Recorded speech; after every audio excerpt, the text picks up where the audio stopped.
तो नमस्ते भाई, मिड पॉइंट थ्योरम की एक्सरसाइज 8.2 हम कर रहे हैं। और आज पहला क्वेश्चन करेंगे हम। बहुत इजी क्वेश्चन है। मिड पॉइंट थ्योरम पढ़ेगा ये, अगर आपने नहीं पढ़ा है तो प्ले लिस्ट में मैंने अपलोड करा हुआ है और उसको प्रूव भी करा हुआ है, ठीक है। तो A B C D quadrilateral है जहाँ पे P Q R S are the mid points of A B. भाई जब भी फिगर ना बनी हुई मिले तो कैसे बनाना है? ए बी पर पी मिड पॉइंट है, बी सी पर क्यू मिड पॉइंट है, सी डी पर आर मिड पॉइंट है और डी ए पर एस मिड पॉइंट है। आपको क्या शो करना है? S R parallel to A C, ठीक है मेरे दोस्त। S R parallel to A C proof करना है और S R is half of A C. सुनो, तो एस आर और ए सी कहाँ रहा मेरे भाई? एस आर ये रहा और ए सी ये रहा। देखो, तो आप एक काम करो, ट्रायंगल ले लो D A C, in triangle D A C. S is the midpoint of AD. S is midpoint of AD and R is midpoint of CD. अब SR जो लाइन सेगमेंट बनेगा बाय द मिडपॉइंट थ्योरम वो parallel होगा AC के, है ना। तो which implies what? S R जो होगा वो पैरेलल होगा ए सी के। किससे? मिड पॉइंट थ्योरम से। केवल थ्योरम पूछिए, इस क्वेश्चन में कुछ पूछा भी नहीं है आपसे, है ना। क्योंकि यार लाइन जॉइनिंग लाइन सेगमेंट जो होगा which is joining the mid point of two side is parallel to third side, ठीक है, हमने पढ़ा है ना। ये तो बेसिक क्वेश्चन था। अब and also S R is half of A C, ये भी किससे? मिड पॉइंट थ्योरम से। सिंपल क्वेश्चन तो प्रॉपर। ओके, अब मुझे एक बात बताओ, दूसरा क्वेश्चन पूछा है पी क्यू बराबर एस आर।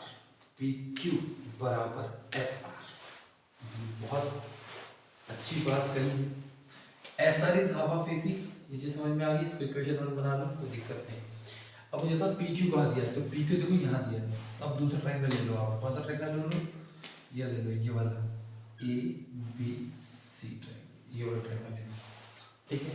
तो triangle A B C, in triangle A B C, P is the mid point of A B.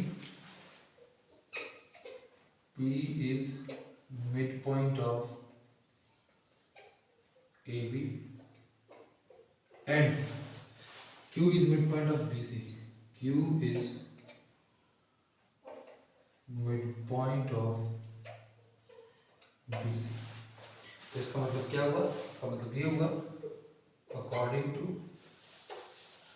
जो PQ होगा वो बेटा किसके पैरेलल हो जाएगा? PQ जो होगा पहले किसके पैरेलल हो जाएगा? AC के पैरेलल हो जाएगा। एंड ऑल्सो PQ जो होगा वो हाफ ऑफ AC हो जाएगा। और इसको हम इक्वेशन नंबर 2 मान लेते हैं according to mid point theorem, ठीक है। अब मुझे बताओ, PQ भी हाफ ऑफ AC के बराबर है और SR भी हाफ ऑफ AC के बराबर है, तो इसको मतलब SR बराबर PQ है ना। तो हम यहाँ पे लिख देंगे, यहाँ लिख देता हूँ, ठीक है भाई। नोट में नीचे नोट डाउन करते चलना, from equation 1 and 2, from equation 1 and 2 SR equal to PQ, तो SR is equals to PQ, यही आपसे पूछा था दूसरे वाले क्वेश्चन। तो हमने ये भी कर लिया, हमने ये भी कर लिया, अब थर्ड वाला कर लिया, ठीक है मेरे बच्चे। फटाफट से नोट करेंगे।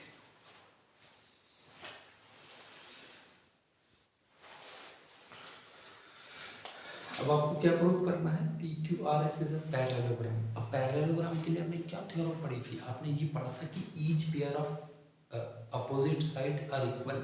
अगर अपोजिट साइड के पेयर इक्वल हो तो वो पैरेललोग्राम होता है। जिसमें आपने देखो पी क्यू आर एस में P Q R S already equal prove कर दिया है। अब आपने एस पी या फिर पी एस को क्यू आर के इक्वल प्रूव करना है। तो इसके लिए हम क्या करेंगे? कुछ नहीं करेंगे, इसके लिए हम एक डायगोनल यहाँ से खींच लेंगे,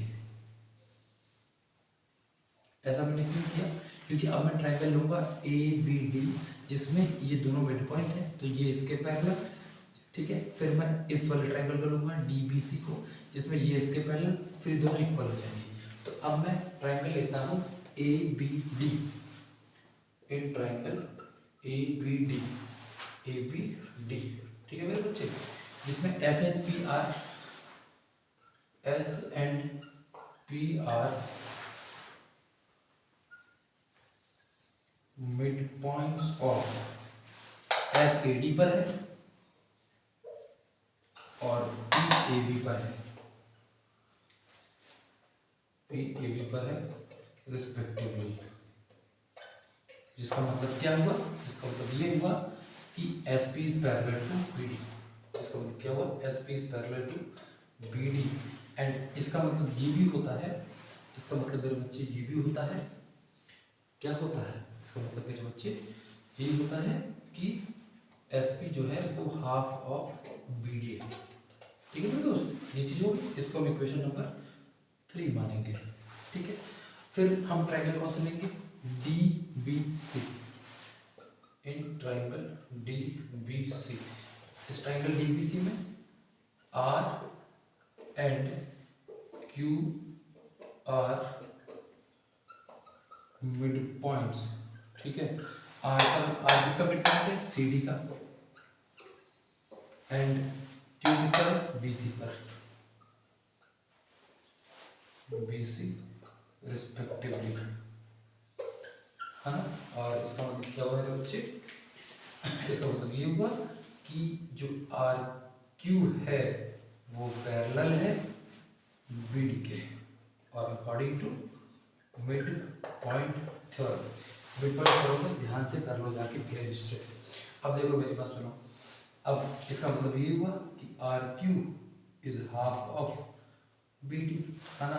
इसको इक्वेशन 4 मान लूंगा। अब from equation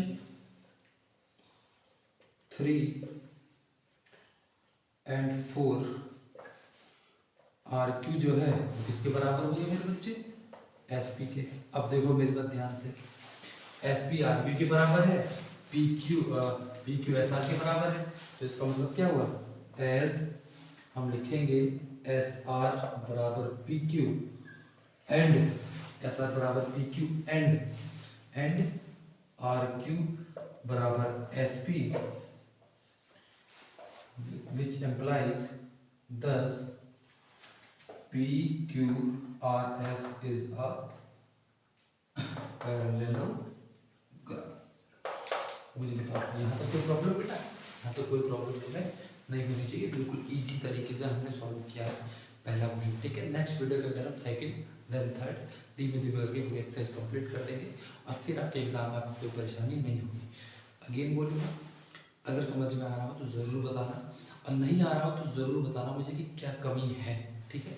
thank you so much.